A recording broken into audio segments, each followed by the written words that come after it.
Habang nagdiriwang pa rin ang San Miguel dito sa kanilang kampyonato, sa ngayon naman ay mukhang nagre-ready na raw sila na gumawa ng isa pang trade para talagang sabihin nating mapatindi yung balak nila na maka-Grand Slam next season. Ang isa daw dito sa pinaplano ng San Miguel ay gumawa ng isang trade kasama itong Terra Firma Jeep para makuha yung first round draft pick nila. At meron pang isang balita na baka itong si Chris Macaulay ay makuha na nila bilang nagbabalik na import sa Commissioner's Cup. Alam natin na isa dito sa plano ng San Miguel, unang-una makuha yung first round draft pick ng Terra Firma dahil gusto nila ng isang stretch 4 yung talagang hinahanap ni Coach Leo Austria.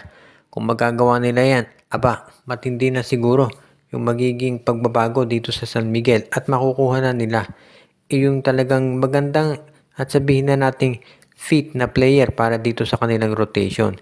Kaya nga hindi na ako magugulat kung talagang iyan ay matuloy. Dahil syempre, kung ikaw naman ang San Miguel, gusto mo talaga na makakuha ng isang player katulad na, for example, dito sa darating na draft, baka gamitin nila yung draft pick ng Terra Firma para kunin ito si Justice De Corsi o si Darren Mayo. Pero bukod dyan sa draft, nandito rin yung posibilidad na baka bumalik na si Chris Macaulay bilang import nila. Alam natin na itong si Macaulay ngayon ay isa dito sa mga tinatawag na imports talaga na magagaling. Alam natin na pag-champion niya ng PBA, tinalo nila ang TNT Tropang Giga. At ang import ng TNT noon, hindi matatawaran itong si Terrence Jones. Kaya nga sa tingin ko, itong San Miguel Beer ay gagawin ang lahat para makuha na itong si Chris Macaulay. Ngayon, alam din natin na meron pang ibang plano na gagawin itong si Coach Leo Austria, pero sa ngayon, yan ang focus nila. Yung draft pick ng Terra Firma at si Chris Macaulay. Bukod dito sa San Miguel Beer, ang isa pa raw team na nagre-ready ngayon ay itong Converge Fiber Xers.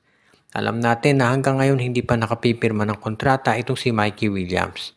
So mukhang ang plano daw ngayon ng Converge ay trade na itong si Mikey sa kahit sinong team na willing na pagbigay ng kapalit dito kay Mikey. Ngayon, tatanong siguro nung iba, ay ano pa ba ang value ni Mikey Williams? Iyan talaga ang tanong. Kaya ngayon, hindi natin masasabi kung kinakailangan talaga na kung sino yung pwedeng ipalit. Ang maliwanag lang dito, kung ikaw itong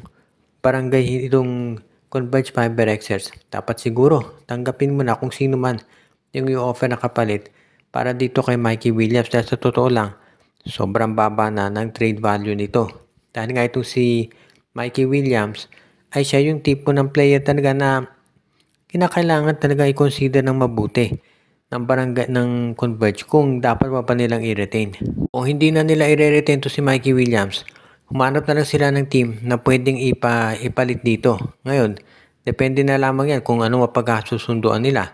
Kung sakalin na hindi nga pumayag yung ibang teams, siguro no choice na ang Converge kung hindi i-trade na lang yung rights nito kahit sa isang draft pick na kapalit. Dahil sa ngayon, huwag na silang umasa na isang superstar pa makukuhang kapalit dito si Mikey Williams. Dahil syempre, sobrang baba na ng trade value nito. At yan talaga ay kinakailangan ng tanggapin ng TNT Tropa. Dahil sa ngayon, mukhang medyo sabihin na natin, matindi yung nangyayari ngayon dito sa lineup nila. Kaya asahan natin, yung ganitong klaseng sitwasyon ay magbabago din yan eventually.